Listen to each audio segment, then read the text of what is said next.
Yo soy una buena persona. De hecho, ser una buena persona me ha alejado del mundo. Usted, por supuesto, no tenía ni idea de lo que le esperaba aquel día al llegar al trabajo, ¿verdad? Pues si lo pueden colocar ahí, contra el otro armario. Justo delante de ese.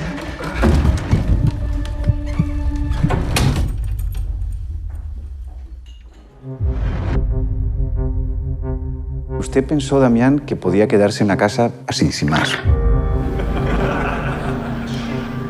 En ese momento me interesó lo que escuché sobre esa familia, sobre esa pareja. Venga, María.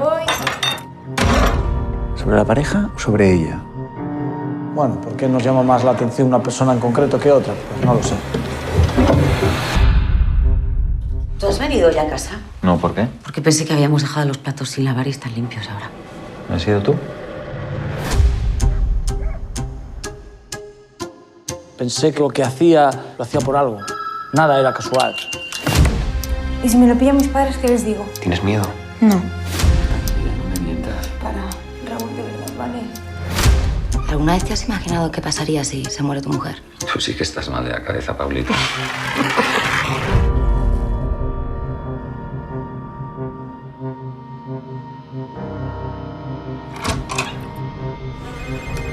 Ya no sé qué es verdad y qué son imaginaciones mías.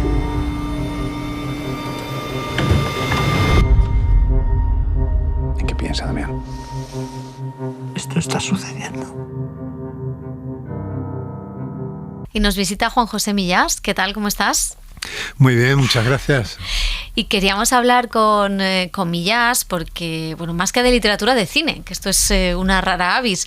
Y es que, bueno, pues vamos a presenciar la adaptación al cine de tu novela, Desde la sombra. No mires a los ojos, es la adaptación de Félix Vizcarret. Y yo quería preguntarte lo primero, ¿qué siente un escritor? No es la primera vez que adaptan tus novelas, pero ¿qué siente un escritor cuando adaptan una novela suya? A mí me gusta mucho porque en mi generación casi todos hemos querido ser directores de cine, ¿no? Porque nosotros nos hemos pasado la adolescencia metidos en una sala de cine. Yo entraba los domingos a las 4 de la tarde en el cine López de Hoyos, que era de mi barrio, y salía a las 9 de la noche y me costaba adaptarme luego a la realidad un montón, ¿no? O sea, hasta que volvía a la realidad, porque me identificaba tanto con lo que acababa de ver. Y luego hemos leído muchísimos guiones porque hubo una época en que los guiones se editaban. Ahora yo creo que no se editan, pero había una... Alguno que otro, pero con menos, es verdad que con menos frecuencia. Sí, o sea, cuando yo era joven los guiones se publicaban y yo he leído muchos guiones, de manera que es un género que conozco y luego además entre el cine y la literatura hay desde el principio de los tiempos del cine, que es más moderno, una relación muy intensa, hasta el punto de que con frecuencia se habla de cine literario o de literatura cinematográfica, ¿no? Y yo he tenido algunas experiencias con el cine, menos de las que me habría gustado, pero han sido en casi todas un desastre. Y entonces esta es la primera que yo considero exitosa, porque me ha gustado muchísimo esta película. Ya me gustó el guión porque tuvieron la gentileza de pasármelo, no porque tuvieran la obligación, porque cuando yo firmé el contrato, bueno, pues se ponía que, en fin, que me pasaría el guión, pero que la película, yo siempre he pensado que si tú decides vender tu novela a una productora, pues tienen que hacer con ella lo que quieran, te guste o no, ¿no? Pero en este caso es que me pasó el guión y ya el guión me dejó asombrado por lo bien armado que estaba. No tanto porque respetara esto que se dice, que respetara el espíritu de la novela, porque yo pienso también una cosa, y es que si un guión cinematográfico o una película no respeta en absoluto la novela de la que procede, pero es buena película, ¿qué más da? ¿Qué más da? O sea, si esa novela les ha servido para inspirarse, claro, el problema es cuando la película es mala, ¿no? Entonces ahí ya. Entonces ahí ya no. Pero si la película es buena, ¿qué más da? No tiene nada que ver, dices, no tiene nada que ver con la novela. Se ha separado tanto que apenas rescata, pero me ha inspirado. Pues qué bien haber inspirado una gran película, ¿no? Pero bueno, en fin, no hablemos de los fracasos, sino de los éxitos. De este éxito, que de verdad, bueno, te digo que veía el guión, ya les dije que me parecía muy bien armado, que estaba muy bien, y luego he tenido la oportunidad también de ver la película y me parece estupenda. Y además estuve en el rodaje porque hicimos con Paqui. Hicimos un reportaje, sí. Recuerdo ese reportaje sonoro en A Vivir. Claro, por eso digo lo de si es kafkiano o qué se siente uno con una historia, porque al hilo de algo que al final es traducir una novela, traducir el lenguaje literario al lenguaje cinematográfico, y como decía Humberto Eco, pues en toda traducción hay una traición un poco al texto original. Entonces, en esa visita al rodaje, casi eras como el personaje de la novela, como escondido, viendo a ver qué estaban haciendo con el material. No, sí, pero enseguida vi que Vizcarret era un tipo muy minucioso y que tenía aquello controlado, que es muy difícil, porque claro, tú entras en un rodaje. Allí estábamos en una casa en Pamplona, en una casa con un jardín enorme, garaje y tal.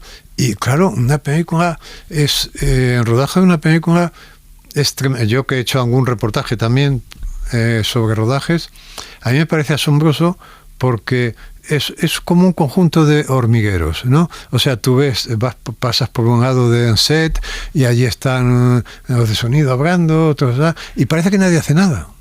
Parece que está todo el mundo perdiendo el tiempo, pero la película se está haciendo, ¿no? Y es curiosísimo porque alrededor del hormiguero, pues lo único que hay es una actividad con pues eso de gente que se mueve y tal, se rueda un minuto o menos, se para, todo el mundo se pone a hablar, a ir de aquí para allá, y entonces es una actividad, no me acuerdo si era Fernán Gómez que decía que rodar una película sobre todo era esperar, ¿no? Sí, era Fernando Gómez.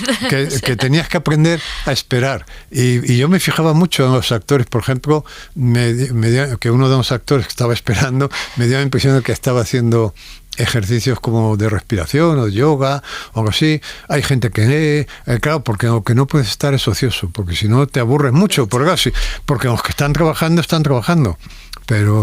Y entonces me gustó mucho estar allí porque vi todo, vi el armario, vi la habitación, vi la casa, porque esta película, digamos, que sí contiene el espíritu de la novela, ¿no? O sea, ya te digo que no me habría importado, si la película es buena no me habría importado, pero la película es buena y es en la novela además. Pero esa traducción de la que tú hablabas, hay una cosa para mí todavía más complicada, que es una película, el guión de una película digamos convencional de tiempo, las películas de hora y media, que es este caso, ¿no? No se parecen a las novelas, se parecen a los cuentos. Es decir, la estructura de un guión de hora y media es un cuento, no es una novela. Y esto es lo más difícil. Cuando se traslada una novela que es larga, que es más de hora y media, la cuestión es ¿qué elimino? O sea, ¿qué sacrifico? ¿No? ¿Qué sacrifico? Que no sean muros de carga. Pero claro, hay guionistas que llegan y tiran un muro de carga y se viene todo abajo, ¿no? Y entonces una de las cosas increíbles es que han hecho con esta novela mía, que tenemos la fortuna de que tampoco es un novelón de 500 páginas, ¿no?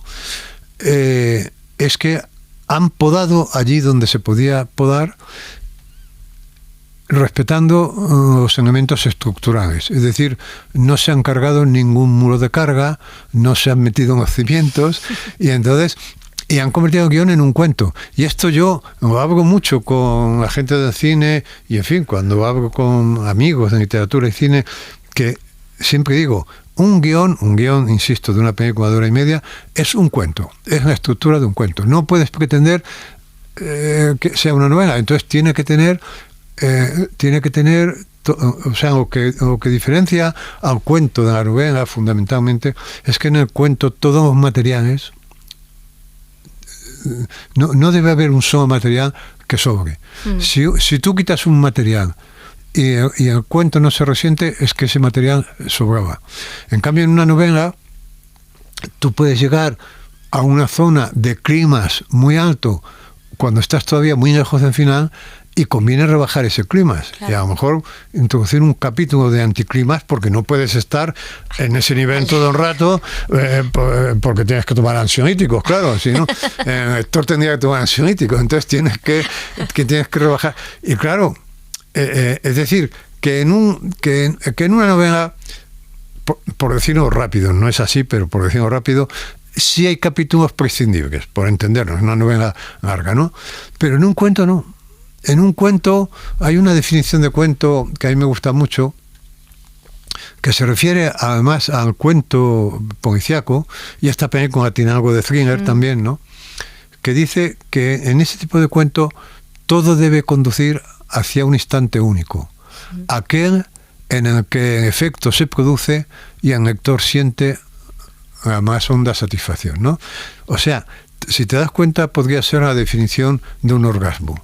En un orgasmo, todo lo que no conduce a ese instante único sobra, estorba. Si suena un teléfono, si llaman a la puerta, todo eso. En una novela pueden llamar a la puerta. Puede sonar, pero en un cuento no. En un cuento todo está dirigido hacia ese instante único, y por lo tanto todos los materiales tienen que estar engarzados de manera que no se pierda energía por ningún sitio para llegar hacia ese instante en el que el lector se... Bueno, pues en esta película, en este guión lo lograron. Claro, es muy difícil que si el guión es muy bueno, es más fácil mejorar un guión malo que estropear un guión bueno, ¿no? Pero además era difícil que lo estropeara Vizcarret, porque Vizcarret, primero, es co-guionista, y segundo, es un tipo con un talento cinematográfico muy grande, ¿no?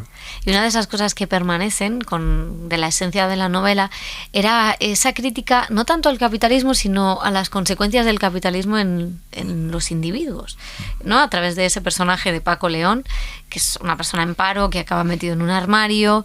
Esa es una de las cosas que está. ¿Cómo ha envejecido eso desde que tú escribes la novela? ¿Cómo crees que ha podido envejecer, o qué nos dice ahora, ya que el capitalismo no se ha parado, al contrario, ha ido a más? No, eso no ha envejecido y no tiene pinta de envejecer, porque estamos instalados en un neoliberalismo atroz.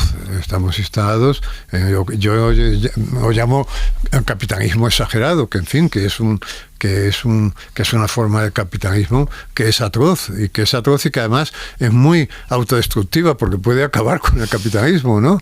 Entonces, en ese sentido, vamos, no hay ningún peligro de que alguien que toque ese asunto en una novela o en una película envejezca de aquí a un tiempo, porque no tiene pinta, porque no hay voluntad ni política ni económica de poner coto a ese liberalismo. ¿Cómo? Ahora, por ejemplo, nos podíamos preguntar, una pregunta sencillísima: ¿cómo es posible que haya un gobierno pero no solamente en España, sino que no se atreva a intervenir en la luz?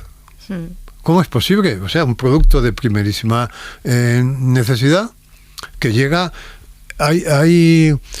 Hay en algunos sitios recibos de la luz que cuestan más que el alquiler de la casa. Me están enseñando, me están llegando. Y creo que yo pago más no en Madrid, sino en fin, fuera de Madrid. Pago más de la luz que de la casa. ¿Cómo es posible esto? ¿Y cómo es posible que a eso, además, beneficios que estos llamados caídos del cielo, porque son beneficios bien regalados, ¿no? ¿Y cómo es posible que no haya... Quizá haya voluntad política para parar eso, pero desde luego no hay capacidad política, pero no aquí, en toda Europa, ¿no? Pues claro, o sea, no hay ningún peligro de que estos asuntos envejezcan. Y luego hay otro tema que estaba en la novela y que también está aquí, que es la fuerza de la televisión o los medios de comunicación, ¿no? A través de esos dos periodistas, Juan Diego Boto, Iñaki Gabilondo. ¿Te imaginabas que Iñaki Gabilondo iba a hacer de Iñaki Gabilondo? Que está bien, actúa bien Iñaki. Iñaki está estupendo, sí. Bueno, en la novela está Iñaki, claro. Yo a Iñaki me pasé en la novela cuando ya estaba publicada. Por si Porque acaso. no me quería arriesgar. Hiciste bien. No me quería arriesgar a que no quisiera salir en la novela. Y me gustó mucho. Y en alguna película creo que no me pueden dar el Goya a actor revelación bueno, porque hace de sí mismo. Bueno, pero como nunca ha estado inscrito, a lo mejor creo que hay un tecnicismo que es que si haces de ti mismo no puedes, ¿no? Y como él hace de sí mismo, pero si no, se lo merecería. Porque está estupendo y además tiene un papel largo. Sí, no, porque no solo aparece como en otras películas que ha aparecido haciendo el informativo, ¿no? Es que lee el guión. Aquí hace un papel largo y está estupendo. Y esta reflexión sobre la telebasura, sobre el periodismo, sobre la fuerza de la televisión en los propios individuos, como si la televisión de alguna manera nos refrendara. No sé, claro, no sé eso dónde ha quedado hoy en día. No sé si seguimos... Bueno, es que eso no se percibe del mismo modo que los peces no perciben el agua, ¿no? Ya sabes ese chiste, que creo que es de este novelista norteamericano. Si no es Palahniuk, que es Foster Wallace, ¿no? De Foster Wallace, que empieza un artículo así, creo recordar, que van una pareja de peces nadando y se cruzan con otra y uno le pregunta a otro, ¿cómo está hoy en agua? Y cuando pasan le dice uno a otro, ¿qué es el agua? Pues eso, ¿no? Es decir, que el mejor modo de no saber qué es el agua es ser pez, ¿no? Pues el modo mejor de no saber qué es la televisión es ser televidente, ¿no?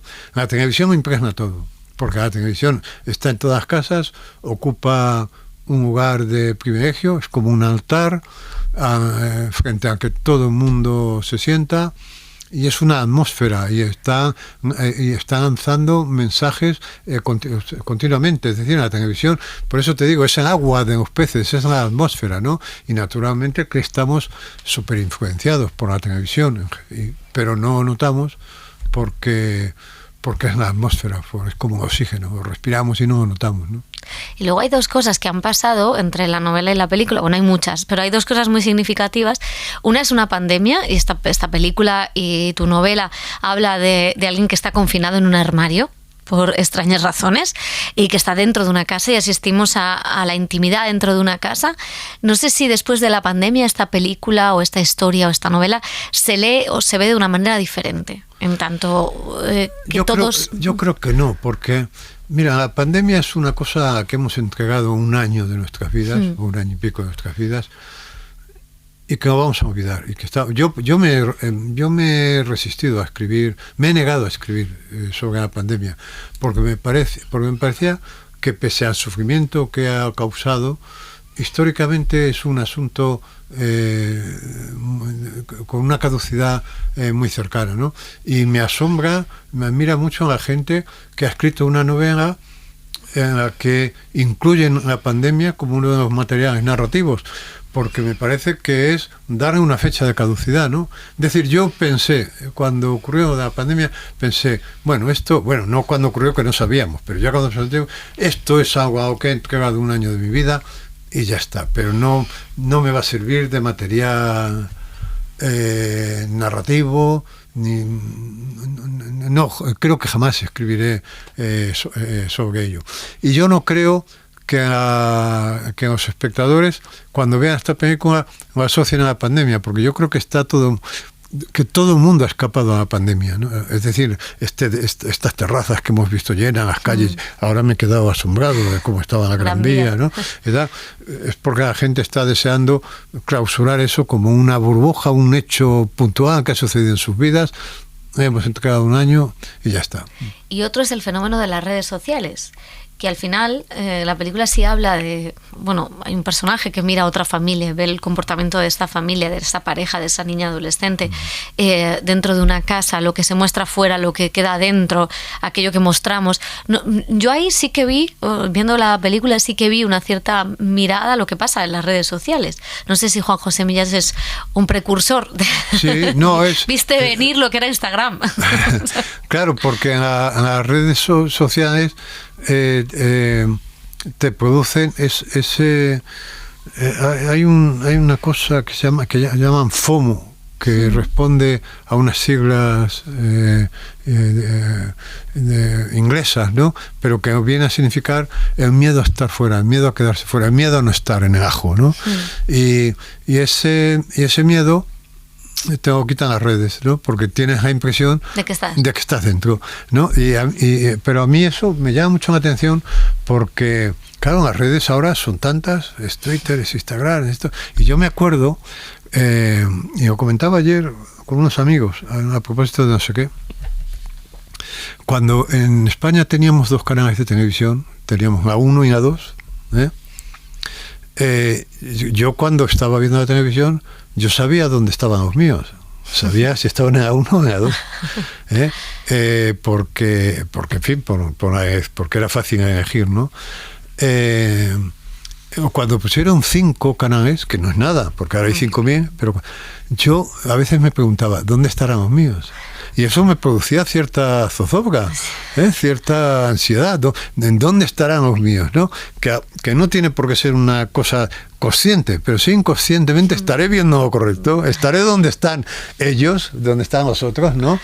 Y en las redes sociales, por un lado, quitan ese miedo, estoy ahí, pero por otro lado lo producen.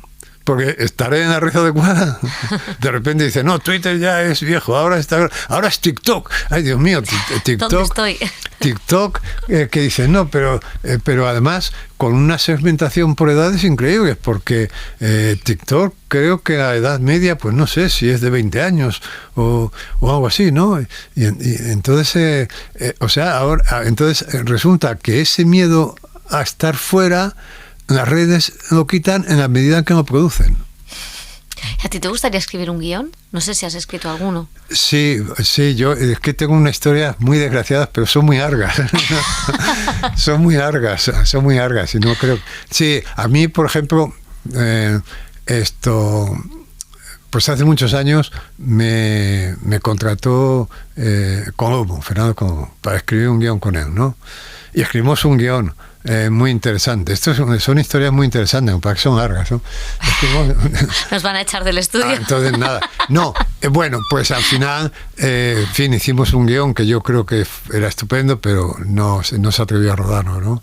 Y tengo alguna historia así, largas, divertidas, porque he quedado en muy buenas relaciones con Fernando, tuve con